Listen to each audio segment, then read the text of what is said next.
تو اللہ نے درمیان میں یہ وسیلہ بنایا، درمیان میں وسیلہ، اور پھر حضور کی بھی بات کو ڈائریکٹ ہم سمجھنے کے قابل نہیں ہے۔ حضور سے حضرت ابو بکر نے سیکھا، حضرت ابو بکر نے، حضرت عمر نے، حضرت عثمان نے، مولا علی نے، اور پھر یوں سینہ بسینہ چلتے صدیوں کے بعد بھی میرا جی چاہتا ہے ایک جملہ کہوں حضور کی بات، حضور کی بارگاہ میں آپ کی توجہ کے ساتھ۔ یا رسول اللہ، ہم گناہوں میں لچھڑے ہوئے ہیں، ہم گناہگار ہیں، آلودہ ہیں، سیاکار ہیں، بد کردار ہیں، لیکن یا رسول اللہ صدیوں کی مسافت پر کھڑے ہونے کے باوجود آج بھی رات کے اس پہر تیرا ذکر تو ضرور کر رہے ہیں۔ محبوب، آپ کا جب ذکر کیا جاتا ہے تو ہماری آنکھیں بھر آتی ہے۔ یا رسول اللہ، جب کوئی نعت خان نعت پڑھتا ہے نا، ہم بیٹھے یہاں ہوتے ہیں لیکن ہمیں تصور مدینہ آ جاتا ہے، یوں لگتا ہے جیسے گنبد خضرا کے سامنے کھڑے ہیں۔ سبحان اللہ۔ صدیوں کے بعد بھی ہمارا دل کا تعلق رب کے ساتھ اور رب کے رسول کے ساتھ جڑا ہوا تو ہے نا، ہے نا جی۔ اب آئیے قرآن کی آیات کو سمجھتے ہیں۔ میرا رب فرماتا ہے ان المتقین فی جنات و عیون، فرمایا بے شک جو متقین ہیں، جو پرہیزگار ہیں، فرمایا جب وہ یہ ظاہری زندگی گزار کر اللہ کی بارگاہ میں جائیں گے نا، تو فرمایا پھر اللہ کی بارگاہ کے اندر انہیں جنات ملیں گی۔ جنت کہتے ہیں باغ کو، او بھائی جو 5 درخت کا مالک ہے نا، آم کے 5 درختوں کا، اس کے بھی پاؤں زمین پہ نہیں لگتے، وہ کہتے ہیں جی میں باغ کا مالک ہوں۔ میں کس کا مالک ہوں؟ میں باغ کا مالک ہوں، میں آم کے باغ کا مالک ہوں۔ میں نے کہا جو 5 درختوں کا مالک ہے اس کا سینہ چوڑا ہے، زمین پہ قدم نہیں لگتے، وہ کہتا ہے میں باغ کے آم کا مالک ہوں۔ میں نے کہا یہ تو دنیا کا باغ ہے جس کے آم کبھی سڑ بھی جاتے ہیں، کبھی خراب بھی ہو جاتے ہیں، اور کبھی اگر تیز ہوا چل پڑے، آندھی چل پڑے نا تو یہ زمین پہ گر جاتے ہیں، اور اگر فوراً نہ اٹھائے جائیں تو خراب بھی ہو جاتے ہیں۔ لیکن میرا رب فرماتا ہے جب جنت میں جاؤ گے نا، وہاں کے پھل خراب بھی نہیں ہوں گے، اور تمہارے یہ جو باغات ہیں، زمینیں ہیں، فصلیں ہیں، یہ موسم کی محتاج ہیں، لیکن فرمایا جب جنت میں جاؤ گے نا، وہاں موسم کی محتاجی نہیں ہوگی، تمہارے دل میں ادھر بات آئے گی، ادھر مصطفیٰ کا لنگر حاضر ہو جائے گا۔ آپ نے کبھی سوچا کہ حضرت زکریا کی، حضرت مریم کی کہانی کو کبھی پڑھا بھی ہے یا نہیں؟ ساری زندگی ہم فیس بک پہ ہی لگے رہے، سوشل میڈیا پہ ہی لگے رہے، رات کو پتہ ہی نہیں ہے ایک بابا کو کہ میرا بیٹا کر کیا رہا ہے۔ ایک باپ کو یہ پتہ ہے کہ یونیورسٹی کی فیس ادا کرنی ہے، ایک باپ کو یہ پتہ ہے کہ میڈیکل میں میرے بچے کا داخلہ ہونا ہے، اور میں نے اس کے لیے سفارش بھی لگوانی ہے۔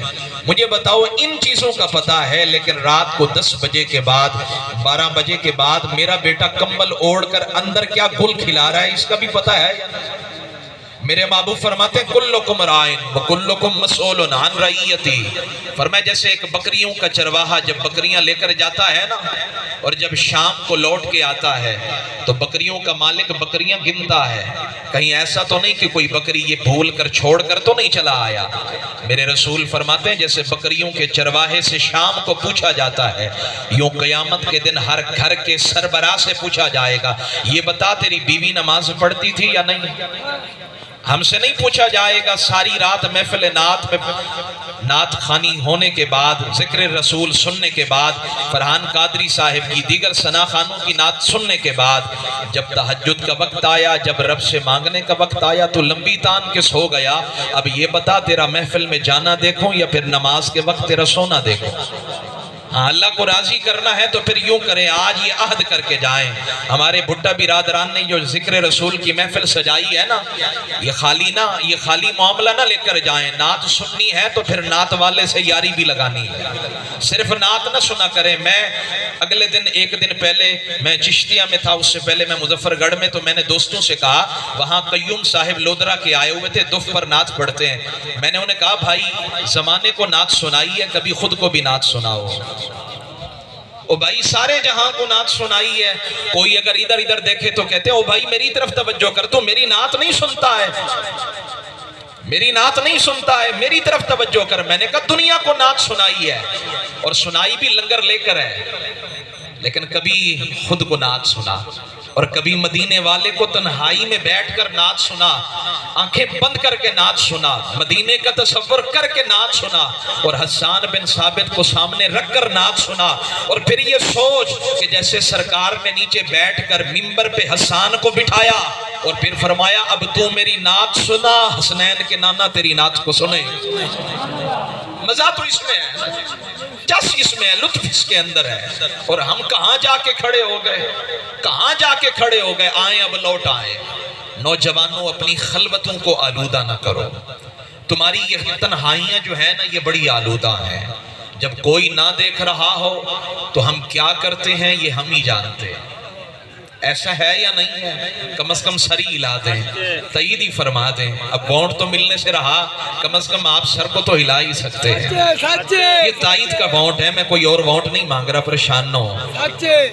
ہاں جب تنہائی ہوتی ہے، جب اکیلا پن ہوتا ہے، یہ تو میں ہی جانتا ہوں، میرا رب ہی جانتا ہے کہ میں کتنی فحش کام کرتا ہوں، کتنے برے کام کرتا ہوں، کیا کچھ کرتا ہوں۔ ساری رات گزرتی ہے، مجھے بتائیں جس کی رات ساری گزری گناہوں کے اندر، وہ رات اچھی ہے، یا جس کی ساری رات رب کے قرآن میں گزری ہے وہ رات اچھی ہے؟ حضرت جنید بغدادی فرماتے ہیں آج تو پیران عظام کا جو معیار ہے وہ بدل گیا، لیکن ایک وہ وقت بھی تھا جب پیران عظام کا ایک معیار تھا۔ آج جو لنگوٹ پہن لے نا پورے بدن پہ کپڑا بھی نہ ہو، اور سر کے بال اتنے لمبے ہوں کہ اس نے سال میں کبھی نہانا اسے یاد ہی نہ ہو، ہم کہتے ہیں جی بابا جی پہنچے ہوئے ہیں۔ میں نے کہا پہنچے ہوئے ہیں، واقعی پہنچے ہوئے ہیں، لیکن اس زمانے کے اندر اللہ کے ولیوں کا معیار تھا۔ اور آپ سننے کے لیے اگر طاقت رکھتے ہیں تو سنیں، حضرت جنید بغدادی فرماتے ہیں اتت علیہ 78 سنہ، میرے مرشد میرے مامو جان حضرت سری سکتی رحمت اللہ علیہ فرمایا میں نے 78 سال تک حضرت سری سکتی کو کبھی پہلو کے بل بھی سوئے ہوئے نہیں دیکھا، پہلو کے بل بھی سوئے ہوئے نہیں دیکھا ہے۔ مجھے سمجھ نہیں آتی جس نے عشاء کی نماز نہیں پڑھی اسے نیند کیسے آ گئی۔ میں خود کا تجربہ بتاتا ہوں، میں اب بھاگ کے آیا ہوں نا، مجھے موقع نہیں ملا عشاء کی نماز پڑھنے کا، یہاں سے فراغت پاؤں گا پھر نماز پڑھوں گا۔ فون اتنے آتے رہے، تھوڑی سی آپ یہ تھوڑی اصلاح بھی کریں۔ میرا خود کا مزاج ہے کہ میں جب وعدہ کرتا ہوں تو وعدہ خلافی نہیں کرتا، لیکن اگر کوئی تھوڑا سا تاخیر کا شکار ہو رہا ہو تو برداشت بھی کرا کرے، برداشت بھی کیا کرے۔ ہو سکتا ہے کہ اس کی مجبوری ہو سکتا ہے کہ اس کی گاڑی کا ٹائر پنچر ہو گیا ہو سکتا ہے کہ ٹریفک جام ہو گیا ہو، اگر وہ نہیں آ رہا تو تھوڑی سی برداشت کر لیا کرے۔ ہم تو کبھی کبھی 3 گھنٹے بھی انتظار کر لیتے ہیں، تو آپ کو بھی تھوڑا سا انتظار کرنے کا مزاج بنانا چاہیے، انداز بنانا چاہیے۔ اچھا مجھے بتائیے، میں خود کا تجربہ بتاتا ہوں، اگر آپ نے ایک نماز نہیں پڑھی ہے نا، یوں لگتا ہے جیسے بدن پہ چونٹیاں رینگ رہی ہے، چل رہی ہے، سکون نہیں آیا، لگتا ہے کوئی نہ کوئی کمی ہے، کوئی نہ کوئی خلا ہے۔ رات کو اگر کھانا نہ کھا کے سوئیں نیند آتی ہے؟ بولے نہ ذرا، میرے نوجوان بولیں، دوست بولیں، میں آپ کے علاقے کا ہوں، آپ میرے علاقے کے ہیں، ذرا حجاب ہٹا کر بولیں۔ کھانا نہ کھائیں نیند آتی ہے؟ اچھا لیٹ بھی جائیں تو بستر سونے دیتا ہے؟